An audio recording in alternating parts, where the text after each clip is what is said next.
Halloween is a festival that conjures up images of ghosts, skeletons, black cats, witches on broomsticks, and little costumed children scurrying about the neighborhood.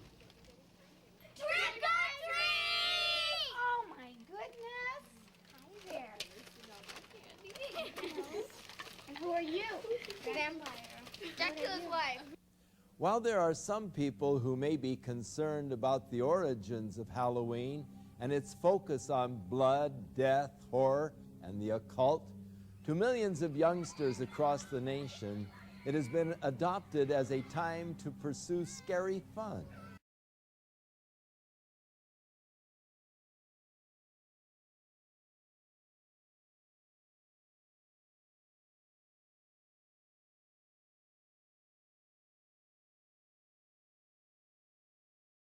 It is an opportunity to dress up in ghoulish or fanciful costumes, to engage in the fantasy of being a witch or a vampire, ghost or devil. Eager trick-or-treaters solicit candy door to door or bob for apples at Halloween parties.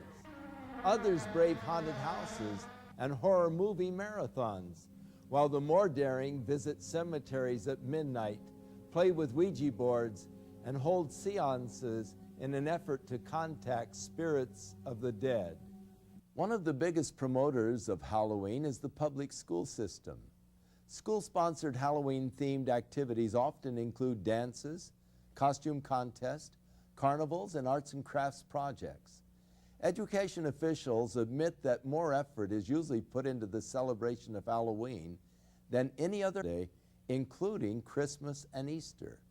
Is the stimulation of a child's sense of fun and fear all there is to Halloween, or is there more? For many entrepreneurs, Halloween is big business, a major promotional event used to bring in billions of dollars worth of revenue.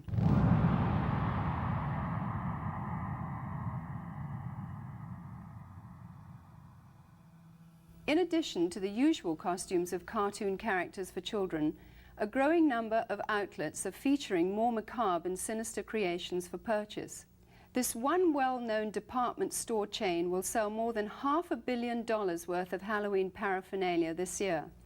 And that doesn't include revenue from the sales of trick-or-treat candy. Costume shops such as this one are able to stay in business year-round as a result of the tremendous sales and rentals they receive during the Halloween rush. Farmers also view Halloween with an eye toward making big profits.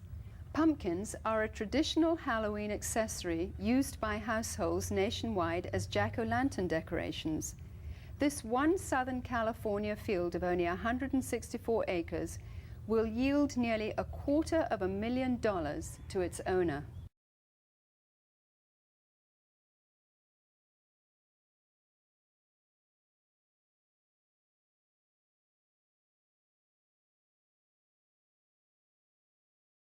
Halloween is manipulated by the promoters of horror movies and videos as a major marketing opportunity.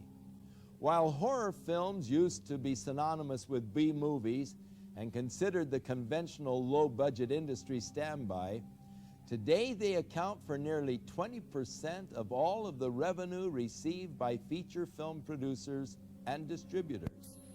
The success of the technical revolution in special effects has attracted serious film directors to produce well-crafted, elaborate horror productions. A recent visit to the Video Software Dealers Association exhibition in Las Vegas showed that the two biggest selling artistic genres were pornography and horror. Many of them hire practicing witches or Satanists as technical advisors who ensure the authentic reproductions and performances of rituals, sacrifices, spells, and curses. Hollywood is continuing to capitalize on society's growing craving for the occult and demonic.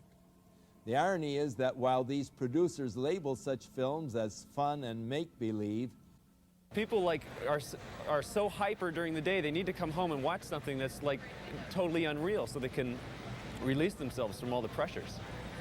It's just the type of thing that makes you laugh and forget about life. Over the last 2 decades, most horror films have become far more graphic in their depictions of violence and cruelty. Movies affectionately known as splatter films routinely detail torture and dismembering of bodies, drinking of blood, cannibalism, rape, and a host of other grotesque atrocities.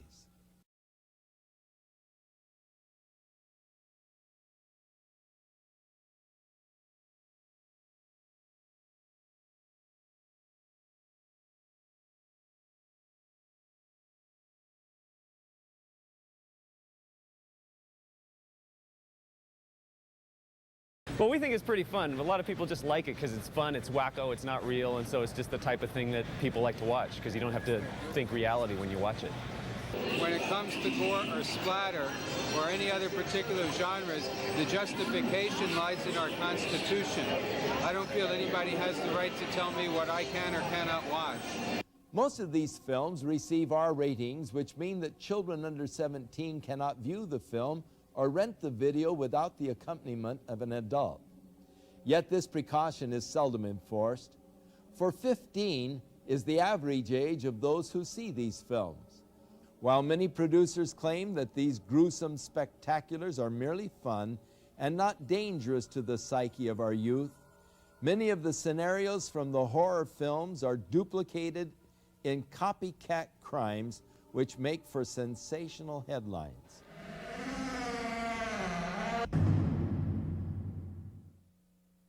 Glenn Hobbs was initiated into a satanic coven as a child by his grandfather and continued participating for many years. I recently asked Glenn about his involvement and the importance of Halloween to the occultist. Well, my involvement in satanic worship was, I was involved in it as a child. Of course, I was a generational Satanist, what they call a generational Satanist, and what that means is that my family was involved in it and their family before them. Now, my earliest rememberings of Halloween and some of the things that were involved was, it was a very dark time for me as a child. It was something that I didn't enjoy. Glenn, could you tell us about your involvement in any rituals at Halloween as a child? There was another little girl that was involved in the occult with me, and her name was Becky. Now, Becky was a different type of child. She was blessed to be a sacrifice. I was being blessed to be a high priest, where she was being blessed and born into the coven there to be a sacrifice. Now, we were in a ritual where we were married together. It was a marriage to the beast, and me and the little girl were married together, and there was a lot of sexual abuse that took place and a lot of blood that was spilt over us, joining us together. When do Halloween rituals actually begin, and what is the ultimate purpose of Halloween? Well, the ritual that I remember the most clearly began about the end of September. Me and the little girl, the one I mentioned named Becky, the abuse was very concentrated at that time. We were taken into several rooms where our clothing was removed. We spent the next couple of weeks in a kind of a shack where a lot of rituals went on, where a lot of animals were killed. They summoned Lucifer and his spirit to come and possess me, and so that I would be blessed to take over the position of the high priest at a certain point in time. Now, Halloween night, they had again put me and the little girl in the back of this van, and we again drove off, which seemed like for a long time. We were drugged once again, and we finally came to this stop. They took the little girl out and they left me in the van. I could hear a lot of commotion that was going on outside. People that were screaming and yelling, and this low murmuring and moaning noise that was going on, like some kind of a low chanting noise that was going on. So I knew in my mind there was some type of a ritual going on, because I'd heard that many times before. You know, it was real common to see people fall on the ground and convulse and go into convulsions during rituals and stuff. with the demonic presence that were around. And finally, a woman came to the back of the van and she said, "It's time to go." And she brought me out of the van, and I could see that there was just a lot of people around. Some were dressed in dark brownish kind of robes with hoods over them. They took me up and they led me up to this stone altar.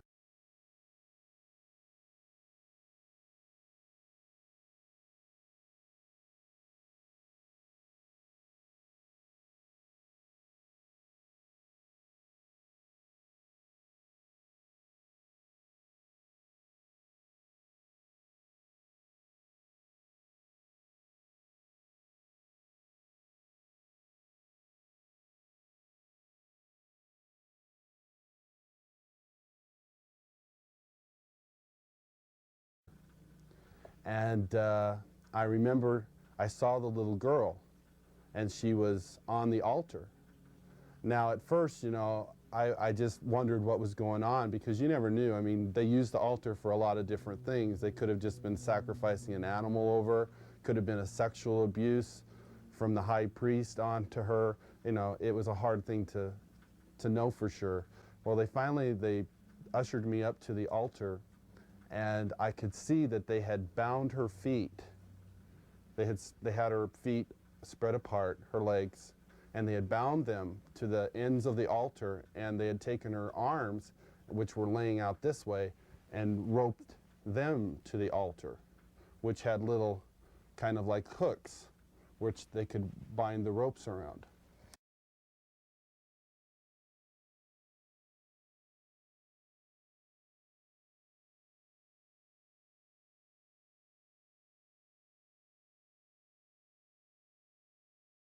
And she was really white. I remember seeing her, and she was just real pale and real white. And I noticed that they had slit the bottoms of her feet and her wrists. And they were taking the blood that was running out of those areas and putting them into chalices.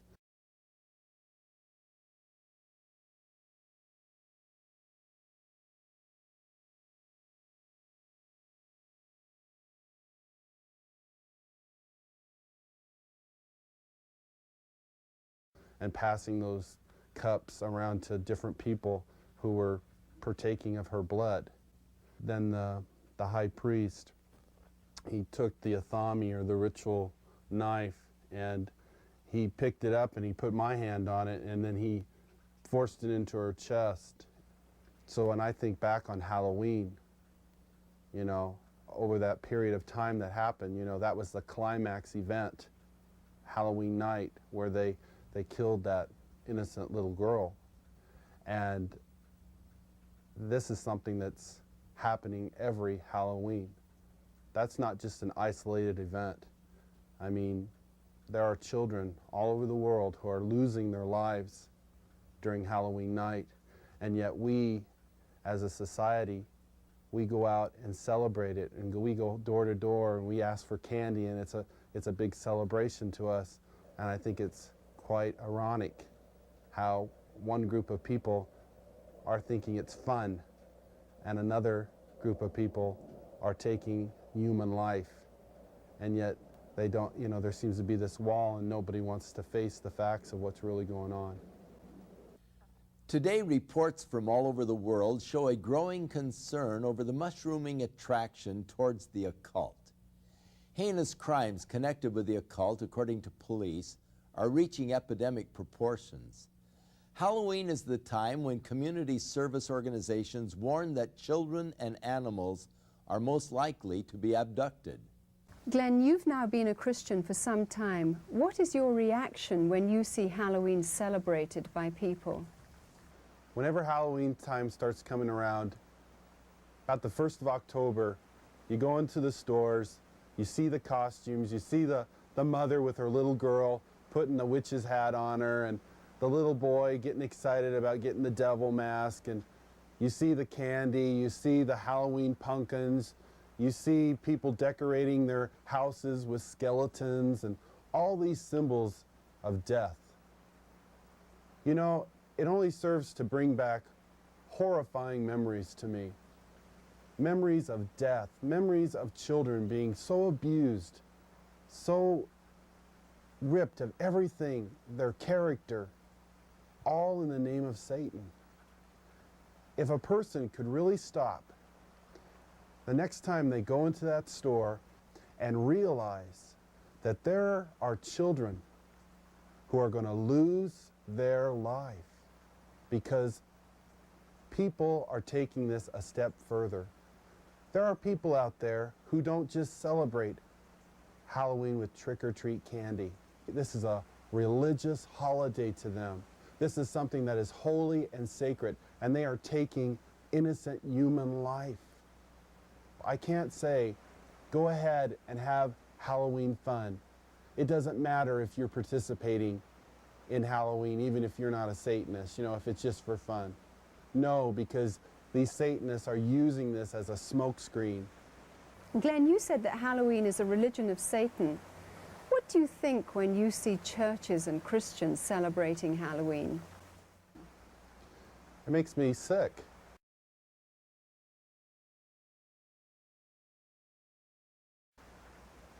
That the Church of Jesus Christ would take on this horrible demonic thing that is happening in our world.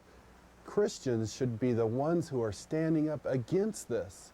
Christians should be the ones who are saying these terrible things are happening and we want to stand against this. Churches should not be having these Halloween parties at all.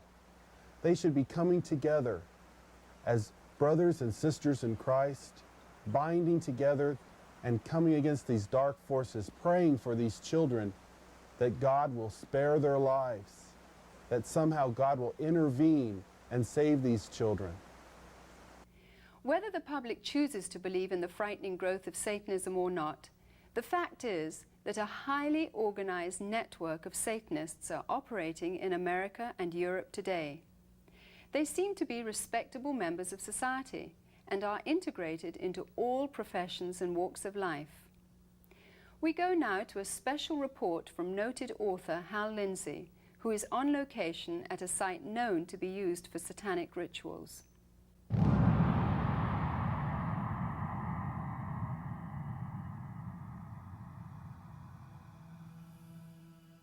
We came out to a place in the hills east of Los Angeles, to a location that has been identified in the past with ritual worship and, we believe, Satanism.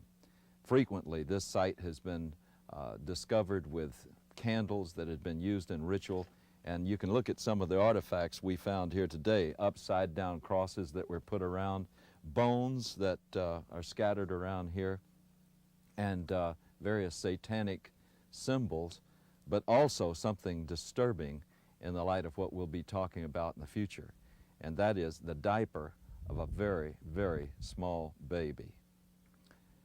You know, I believe that this country is experiencing a pagan invasion, including a new upsurge of practice of witchcraft, the New Age, and as we will talk about today, outright Satanism. Around the middle of the 1960s, there was a dramatic upsurge in satanic worship, beginning with Anton LaVey and his writing of the Satanic Bible and the founding of the Church of Satan in San Francisco in 1966. I watched as this accelerated, not just in the West Coast, but around the country. When Charles Manson... It's nice to unwind after a long week of telling people how Liberty Mutual customizes your car insurance so you only pay for what you... And his gang in 1969. Satanic Bible and the founding of the Church of Satan in San Francisco in 1966. I watched as this accelerated, not just in the West Coast, but around the country.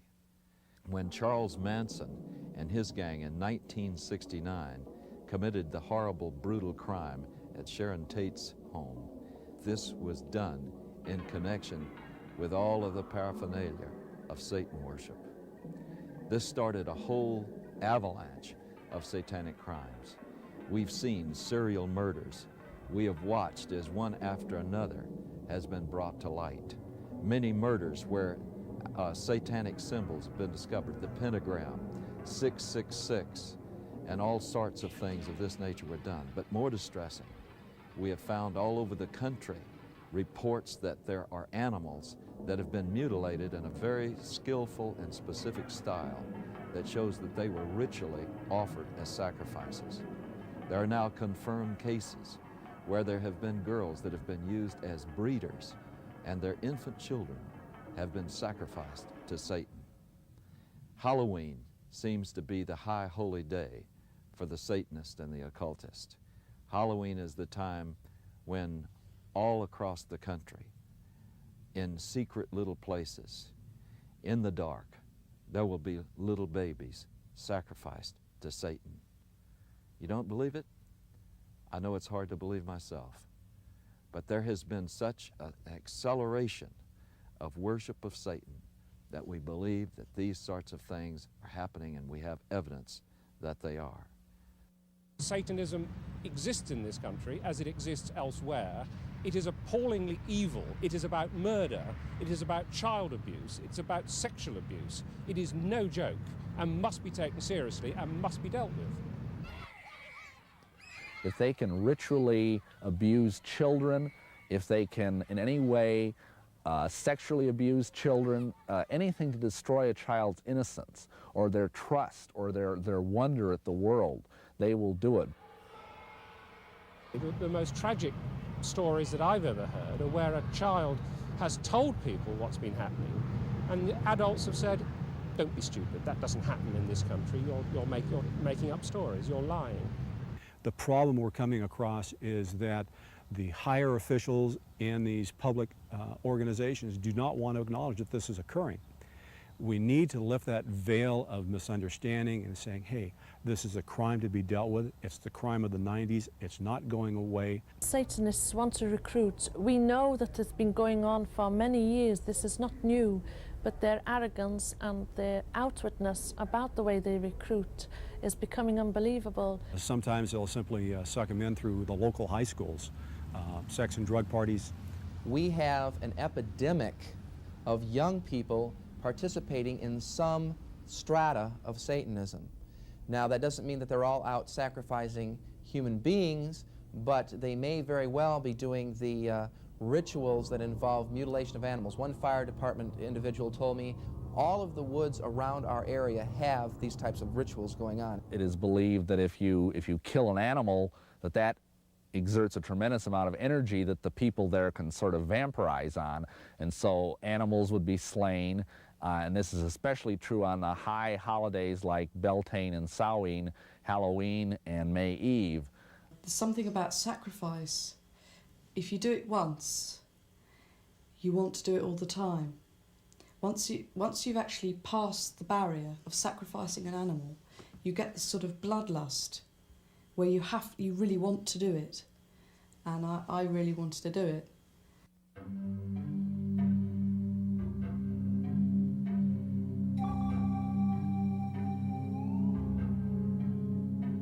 This lady in a black robe came forward with this little baby, and at first I didn't realize it was a real baby, and she just laid it on the altar. It was breathing, but it wasn't crying. And then the high priest just took the athame, or the ceremonial dagger, and just cut the baby's throat and caught the blood in a chalice. At that point, I was staggering, reeling. I thought I was just going to throw up. I just couldn't believe it. But by then, I was so scared that I just stood there. And then when I was led forward, I thought, this is it. It's your turn. They're going to kill you. And I was lifted up onto the altar. Now, I at that time was still in white. It was part of a sacrifice known as the sacrifice of the White Virgin. And the same blood that had come from the baby was daubed all over my body. Then the high priest raped me. And I think at that moment, I was just, the fact I was still alive went through my mind. I thought, you're still alive. I then had to sign in blood a parchment stating that I would never ever reveal what had happened in a coven. If I did, I would die. Are human beings being sacrificed? Yes, they are. There's a lot of things that I would look for to make a determination on a ritualistic crime. It could be marks that are found at the scene. It may be things like a pentagram. It may be an upside-down cross. It could be, again, the number 666. It could be a loss of blood in the body, certain parts removed in a certain manner. They're victims. Some are targeted for specific reasons. One, because they wouldn't join. Two, because they did join and they want to drop out. Some of their victims are themselves. They voluntarily do it.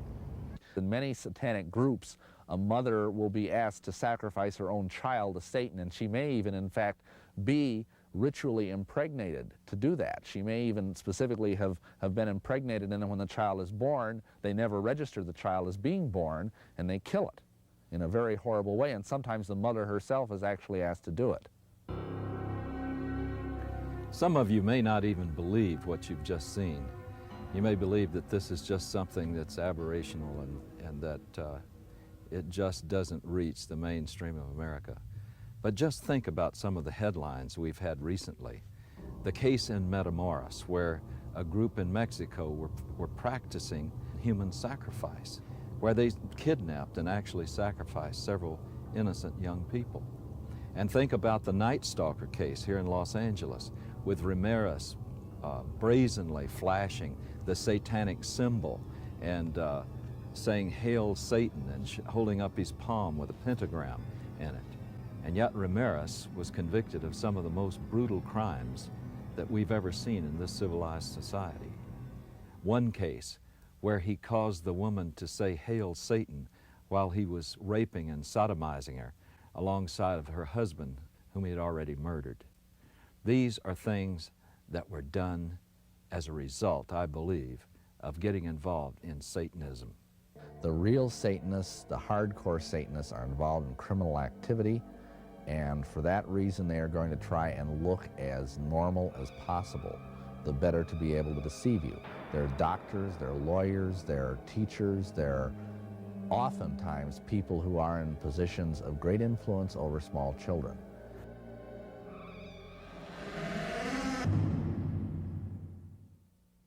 In a recent letter to syndicated advice columnist Ann Landers, a concerned parent wrote of a fourth-grade teacher who had asked her students to write a short essay on what they would most like to do to celebrate Halloween. 80% of her 9-year-olds expressed the wish to kill somebody. It is easy to see how Halloween's ambiance can promote an unhealthy desire for violence. All of today's seemingly innocent Halloween customs and symbols have their origins in the ancient Celtic Day of the Dead. For example, the practice of trick-or-treat is from Celtic tradition, where people gave food in return for blessings from spirits of the dead. Failure to supply treats would result in demonic retaliation. Jack-o'-lanterns grew out of the Celtic tradition of carving the faces of demonic spirits on turnips and later on pumpkins.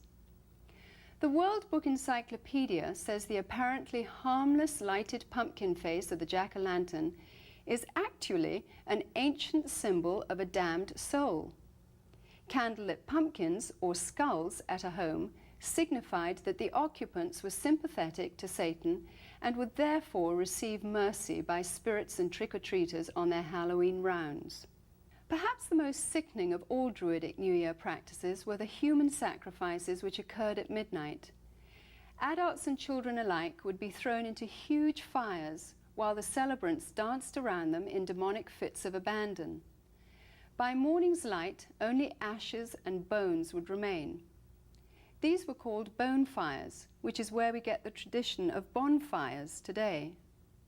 The Druids believed that black cats were reincarnations of the evil dead and were possessed with supernatural power and knowledge.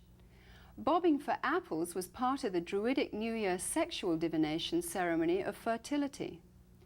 The broomstick and witches' hats were originally considered phallic symbols. When used in the rituals of witchcraft, these objects supposedly transform the sexual energy released during orgasm into psychic energy. By understanding the pagan origins of Halloween, we can no longer claim ignorance. As parents, we are called to a sense of responsibility and must decide whether to allow our children to participate in occultic celebrations which glorify the powers of darkness. Deuteronomy chapter 18 spells out God's position concerning man's participation in divination, sorcery, or communicating with the dead. Verse 12 states that whoever does these things is detestable to the Lord. By participating in the customs of Halloween, whether in fun or ignorance, we are continuing in practices which have been consecrated to Satan. People who love the Lord should stand for separation from these things and not compromise. Christians can gather together at Halloween and use the night to educate themselves to the dangers of paganism and to take the opportunity to pray and wage spiritual warfare against the powers of darkness in their community. It can be combined with a time of worship, praise, and thanksgiving to our Heavenly Father for victory over Satan, death, and hell. Many of the people appearing on this program got involved in the occult because of a desire for divine-like power. The source of occult power is Satan. It is deceptive, exploitive, and will eventually fail to deliver on its promises. And there is always a hidden and heavy price to pay. The power God offers mankind, on the other hand, stems from a personal caring for that which He created. If you don't know God, but would like to experience His life-changing power, then recognize that Jesus Christ wants to be the Lord and Savior of your life. If you accept the fact that His death and resurrection is payment in full for all of your sins, you will have everlasting life. Within all of us, there is a God-shaped vacuum. Throughout the ages, man has attempted to fill that void with the things of the world. But it is only through a relationship with our Creator that we can be truly satisfied. His Holy Scriptures reveal the way in which we can be reconciled to God, and that is through the provisions of His Son, Jesus Christ.